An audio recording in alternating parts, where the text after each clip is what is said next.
Serviço de Saúde Animal do Ministério da Agricultura flagrou no Paraná mais de 400 bovinos sendo alimentados com subprodutos que contêm proteína animal. Só em Francisco Beltrão, os fiscais encontraram em uma propriedade 263 bovinos que foram interditados e estão sendo abatidos como forma de prevenção, já que esses animais correm o risco de desenvolver uma doença conhecida como vaca louca. Para entendermos melhor essa questão que envolve sanidade e põe em risco não apenas o produtor que cometeu a infração, mas sim todos que trabalham com bovinocultura, convidamos o médico veterinário da Defesa Sanitária Animal de Francisco Beltrão, Fábio Monteiro. Fábio, obrigada pela sua presença aqui no Sudoeste Rural. E, primeiramente, eu queria questionar o que eu coloquei no início do programa. Essa questão do produtor dar esses alimentos que são proibidos para os animais. É questão de imprudência, de falta de informação ou, de certa forma, ele sabe, mas acaba querendo se aproveitar, tendo aí mais lucro, com menos custos? Bem, a proibição da cama de frango, né, na alimentação de ruminantes, ela é amplamente divulgada, certo? Todo o avicultor tem o conhecimento dessa proibição e o produtor, de maneira geral, sabe que não pode utilizar.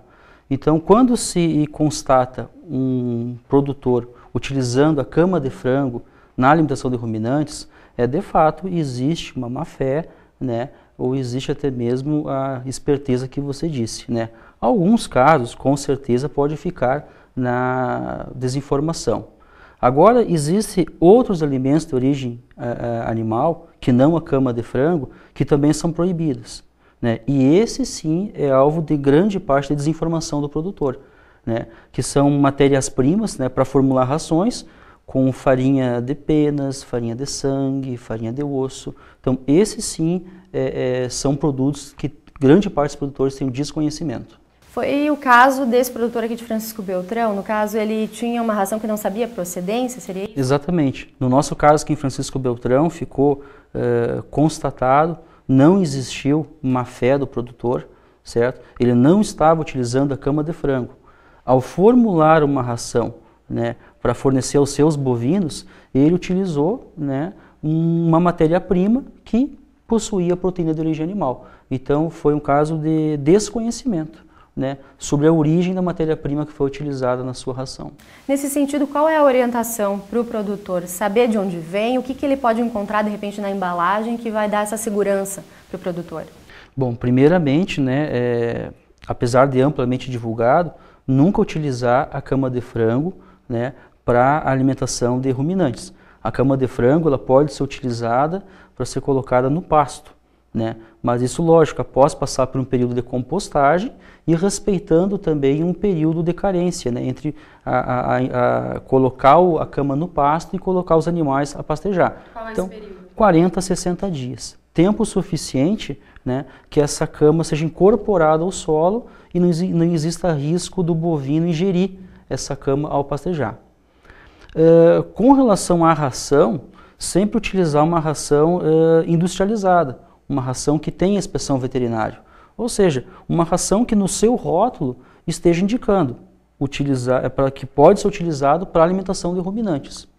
Ao contrário, se aparecer na propriedade rural alguém vendendo uma ração ou encontrar em algum ponto de venda uma ração que não possui um rótulo, não possui uma identificação, é um risco. Pode ser uma ração que pode ser utilizada para suínos, por exemplo, para pequenos animais, né? Então, sempre procurar a ração, né, onde esteja indicando que pode ser utilizado para ruminantes, porque assim é uma garantia, né, que esse alimento não tem a proteína de origem animal que é proibida para o ruminante. E desde quando que é proibido e por quê? Desde 2001 é proibido, então, né, e o objetivo é interromper, né, a cadeia, né, de transmissão da BSE, a doença da vaca louca, para os bovinos. Isso começou na Inglaterra, de que forma? Tá certo, eu queria que você explicasse um pouquinho de que forma que é feita essa fiscalização, quem faz essa fiscalização e o produtor que é flagrado, o que acontece? O animal é abatido, o produtor é ressarcido ou não? Como é que funciona? Bem, essa fiscalização hoje ela é realizada pelo Ministério da Agricultura. Nós da SEAB, pela Defesa Sanitária Animal, nós acompanhamos, né, e fazemos parte do processo, né, acompanhando a interdição, fazendo a própria interdição, fazendo as guias de trânsito animal e carregando esses animais, esse procedimento todo. A propriedade é elencada, né, para ser vistoriada a partir de um perfil que é escolhido pelo fiscal federal agropecuário, ou até mesmo por uma denúncia, né? Em outro município aqui da região nós tivemos uma denúncia onde foi confirmado. Então o fiscal federal agropecuário, acompanhado por nós, vai até a propriedade, né, e coleta diversas amostras de ração. Então coleta do coxo do animal, do misturador, da sacaria dos ingredientes, faz uma amostra e submete a um teste com uma fita, certo? Esse teste é um teste rápido, questão de 5 minutos ele obtém um resultado. Caso confirme o positivo nesse resultado, os bovinos são interditados, certo? Coletado uma amostra para aí sim feita uma análise no laboratório do Lanagro, certo? Uma vez vindo o resultado da amostra laboratorial, aí sim então é feito o processo de sacrifício dos animais. Então chegou o resultado do laboratório, em 30 dias os animais todos têm que ser abatidos em frigorífico que faça remoção de material de risco específico. Então, ou seja, é retirado essa carcaça medula, cérebro, olhos, baço, ilho, uma série de órgãos que são os órgãos de eleição para o prion causador da vaca louca estar instalado, certo? E após então feito esse trabalho no frigorífico, a carcaça pode ser liberada para consumo humano. No caso, como que fica a questão de ressarcimento do produtor? Não, o produtor não tem ressarcimento algum, né? Agora é lógico, como o animal ainda vai ter algum aproveitamento, certo? Né? Ele recebe alguma coisa para o frigorífico. Não perde, né, totalmente. Mas uma indenização do Estado, como ocorreria, por exemplo, no caso de aftosa, certo? Isso não existe. Não existe. Não existe. E lembrando ainda que o produtor vai responder a um processo, né, por expor saúde pública a risco. São as primeiras fiscalizações, já encontraram alguns problemas.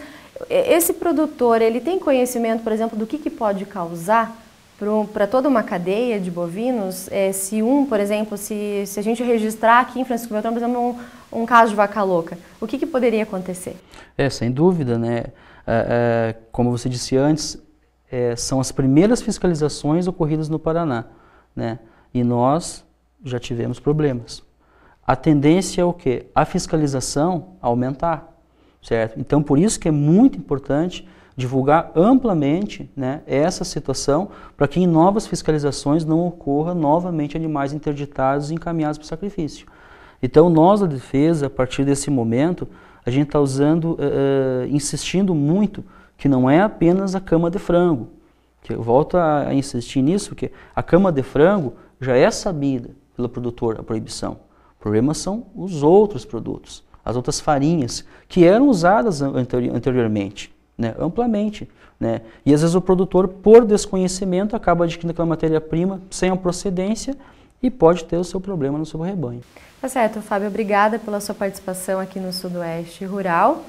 E ainda sobre esse assunto de sanidade, depois do intervalo nós vamos mostrar como funciona um laboratório público para exames de brucelose e tuberculose em Chopinzinho. Nós voltamos já.